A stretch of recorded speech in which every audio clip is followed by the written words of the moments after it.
Amis, la Vierge Marie que nous invoquons dans le Salve Regina depuis la vallée de larmes, eh bien, elle nous assure qu'il y a une issue, justement.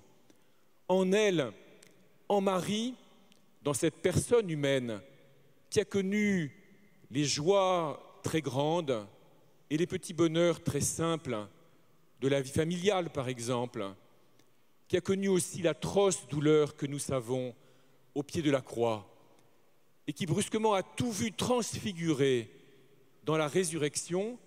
Marie nous assure que notre vie, la vie de chacun, débouche dans la lumière, dans la vie, dans la plénitude, dans ce que nous appelons parfois la gloire. Alors nous pouvons prier le Salve Regina parce que nous sommes, nous, dans la vallée de larmes et que nous avons besoin de regarder vers celle qui nous tire vers le haut et nous donne l'espérance de cette issue, ou bien nous pouvons prier Marie au nom de ceux qui sont dans la vallée de larmes, si nous n'y sommes pas, pour qu'elle se tourne vers eux et qu'elle puisse venir à eux et leur apporter un peu d'espérance. Mais il y a peut-être encore d'autres questions à propos du Salve Regina.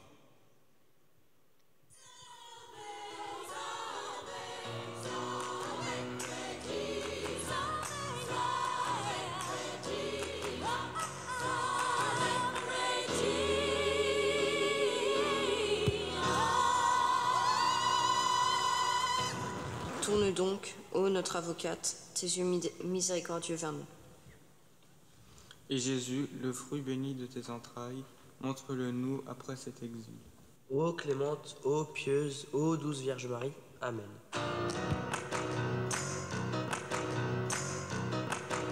Quoi, un avocat? Un avocat. C'est le truc du juge, ça? Mais oui, oh là là là là. On a besoin d'une avocate parce qu'on est pécheurs. Joker. Elle intercède pour nous auprès de Dieu et donc elle nous défend. Le juge, ce serait Dieu, celui qui regarde tout ce qu'on a accompli depuis notre naissance jusqu'à notre mort. On sera jugé de nos péchés, de nos péchés qu'on a fait quand on va aller au paradis ou pas.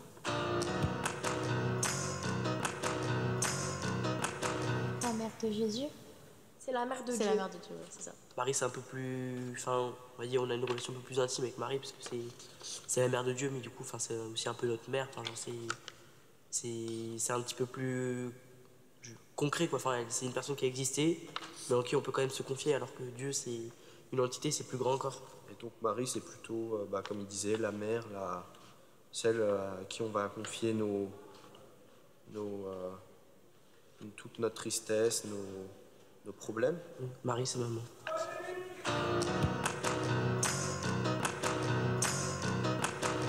Sainte, douce, Protectrice. Accueillante. Chaste.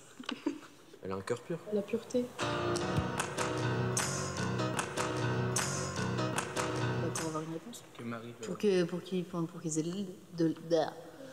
aient de l'aide. Non, que Marie leur pardonne. Ouais, Un truc comme ça.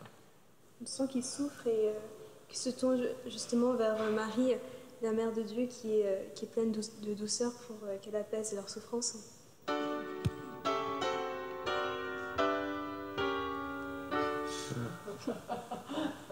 Je sais pas. Je passe. Oui. Dieu, il est miséricorde aussi, mais là, la différence, c'est qu'elle est mère, donc... c'est là aussi, elle rajoute de la douceur à son acte de miséricorde. Une mère qui est prête à nous aider, à nous offrir son amour et tout ce qu'elle peut en fait pour nous aider. Et Jesum benedictum.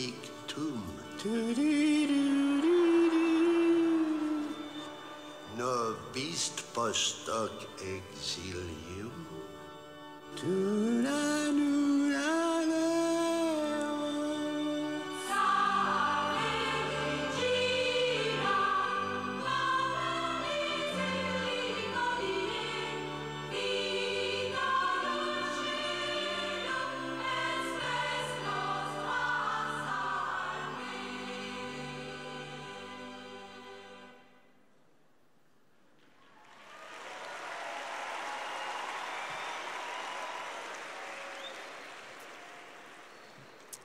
Alors difficile de faire mieux que Louis de Funès. Avocate, mère de miséricorde. Pourquoi avocate? Pourquoi le juge?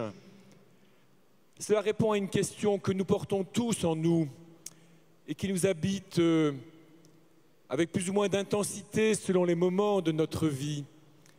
Mais c'est une question qui peut vous habiter pas mal à votre âge. Qu'est-ce que vaut notre vie? Qu'est-ce que vaut ma vie? Qu'est-ce qu'elle vaudra finalement, au bout du compte? Qu'est-ce que je vais pouvoir remettre? Et qu'est-ce que